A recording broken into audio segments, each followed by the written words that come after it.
Ang pinakamainit na balita ngayong huling Sabado ng 2023. Isang araw bago ang bispiras ng bagong taon, mga nadali ng paputok, mahigit 100 na. Kabilang ang lolong tinamaan lang ng kwitis at lalaking pinutulan ng kamay. Mga nasamsam na iligal na paputok, sinira, binasa at ibinaon sa lupa sa Kamkaringal sa Quezon City. Sa Binondo, Divisoria, dagsana mga bumibili ng Lucky Fruits at Lucky Charms, kasama yung mga pangtaboy daw na mga marites. Buwan naman ng rollback sa petrolyo, bubungad sa bagong taon kung magkano alamin. Tatlong tumatawid sa Santo Tomas, Batangas na salpok ng SUV. Bagong sila na sanggol sa Chile, sobra-sobra sa timbang.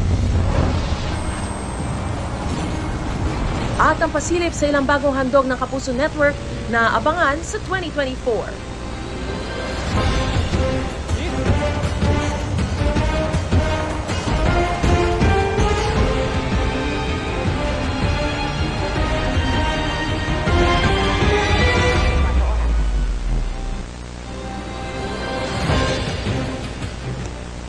Magandang hapon po, huling Sabado ngayon ng 2023. Dumami pa mga napupuruhan ng paputok na ngayon mahigit 100 na.